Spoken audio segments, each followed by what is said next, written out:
welcome back to the latest episode of mine, and this is the last haul for 2021 on my episode. So I've got many different things. I've got some vintage, some new action figures, I've got some games, PlayStation 1, 2, 3 and a few other things. So let's just sort all of this stuff out and check it out. So let us start with the action figures, the vintage ones, and my package I got from my buddy Thomas to see what we've been able to get for this last month and what I was able to find. This is open here, just what we have. I got a 1989 Dragon Ball Z Micro Machines. It's something different.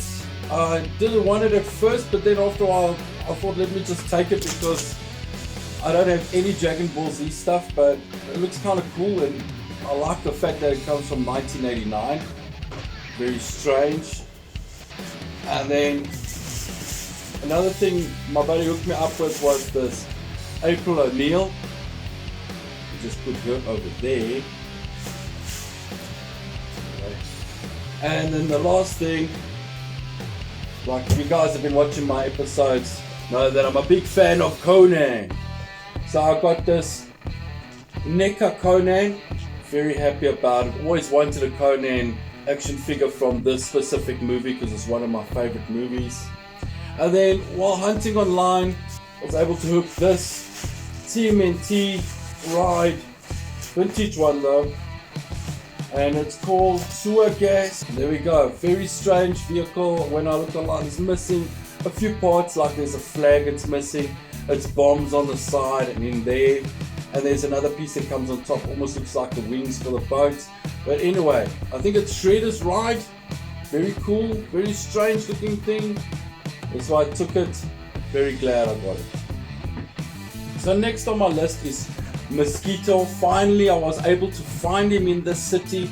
I looked everywhere. We haven't received Series 6 yet in this town, and there was no Mosquito in any toy shop or any convenience store, which they starting to keep motor now. So finally I was able to find it. There was only 2 left. The place that I bought it at didn't even have this loaded on their system, so it was a schlep to get it. But finally got it. I think I even paid a little bit more than it costs in the retail store. Nonetheless, very happy to have it.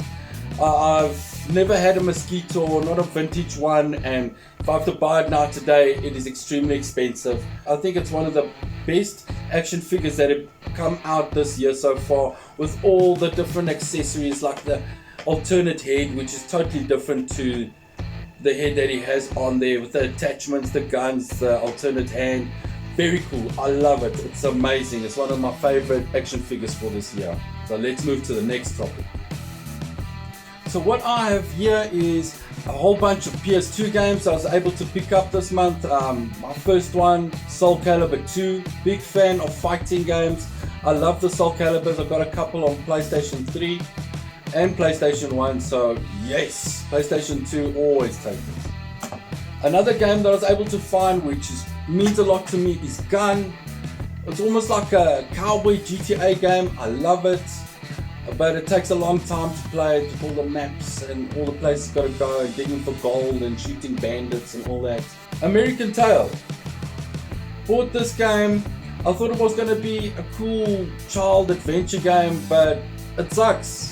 Sucks bad. I don't know why they take a good story and mess it up with such a stupid game type of player, but it's just my opinion. I don't know if people like this type of thing, but I definitely don't.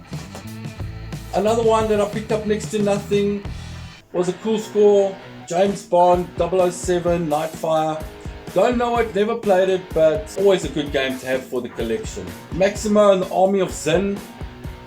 Thought it was a cool game, but it's aimed at a younger audience, so it's okay. It's not the best of games, but like I said in the previous one, this is just one for the collection. Right, so these 2 unmarked games that I've got here, both of them are Mortal Kombat. I've got Mortal Kombat Deception, which I have a copy, but the copy is a little bit dodgy, it works and it doesn't work, so it's always good to get another one. But this one, undamaged copy, looks mint, but just doesn't have a cover and got a next to nothing, which is cool. So the last unmarked game that I was able to find without its cover is a gem for me, because I really enjoyed this game when I had it long ago before it got stolen. And this is called Mortal Kombat Shaolin Monks. Love this game. Such an awesome two-player game. I actually borrowed it, but I had to give it back. Like I have to give back 2 other games that Ultra Decent at Headhunters, which is a bummer, but you can't have everything you see. So hopefully I'll find them in the wild, but this was a cool find for me and was next to nothing, and I love my Mortal Kombat. So let's go to the next pile of games. So the next pile of games that I was able to find was PlayStation 1, which is rare. You hardly ever find PlayStation 1 games in the wild anymore. And some of the titles are good, but some of them are not really good, but just glad to get something on PlayStation 1, which I'm really happy about. So let's start with the first one. This is Looney Tunes Racing. Reminds me a bit of Mario Kart, but fun game. Same context, same type of ideas, but it's cool to play with the Looney Tunes characters in that type of setting. So the next one is 4x4 World Trophy. Not really a big fan of car games, but it's PlayStation 1. Next is Toka 2 Touring Cars. Another car game. Not such a big fan of these ones, but it's PlayStation 1 and rare as Dragon's Teeth. Another one which is a little bit better, Men in Black, the game. Never seen it before and it's in mint condition. Really happy about it. Played a little bit of it. It's very strange getting back into the PlayStation type of games again. PlayStation 1 I mean. So next on the list is Planet of the Apes, the PlayStation 1 game. Also played a little bit of it. It was very strange. Bizarre, running away from these baboons. Crazy game. Another one I found is this 2-in-1 PlayStation 1 game with downhill mountain biking, and another one Colin McRae Rally 2.0. Remember on the Sega Saturn I played that Colin McRae a lot. Very cool game. Let's move to the next one. Prism Land. Prism Land looked cool, almost like some fantasy thing going on, but when I played it, it's just like a glorified Arkanoid game with a storyline and a whole bunch of different effects, which are cool if you really like Arkanoid and that type of stuff. To me, I like swords, magic, monsters, that's my type of thing. So yeah, one for the collection I guess. And last but not least, Bob the Builder. I shouldn't have bought this game. I shouldn't have bought it because first 5 minutes of the game I put it off. It's aimed for like 2-year-olds, like an educational game with like 3 stages I think. Got really bored. No, not for me. But anyway, let's say one for the collection. So let's get to the next pile of games. So now coming to my PS3 games. There's a new type of second-hand shop that has opened in town, and there I've got some good deals. All those PlayStation 1 games, that James Bond PlayStation 2 games, for next to nothing. And there I found this Lost Planet 2. Played a little bit of it, looks awesome. I want to get deeper into it. Another game that I found at a different place was Dark Souls, and seeing that I got Dark Souls 2 a couple of months back in this year, I might as well get the first one. And I really want to get into it. It's really freaky, it looks cool. Next game, Red Dead Redemption, Undead Nightmare. I haven't played any other ones. This is the only one I've played. Intense game, intense, but enjoyed it. One of the latest games I was able to get, Overlord Raging Hell. I remember my buddies playing Overlord.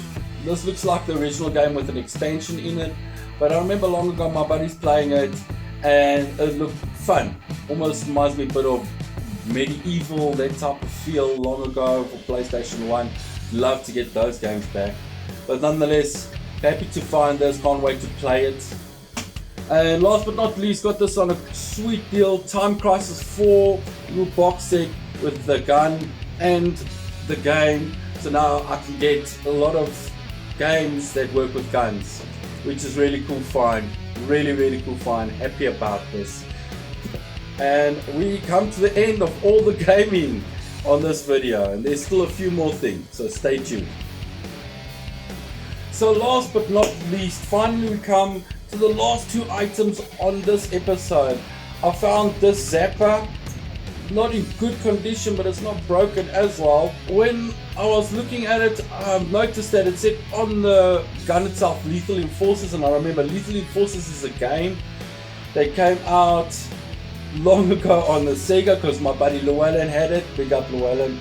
And on the gun it said the Justifier. Now I see a knockoff version of a gun that works on the 8-bit and it says Lethal Enforcers. Just very strange. Don't know if it means anything in the toy world, but strange find. And also got this next to nothing.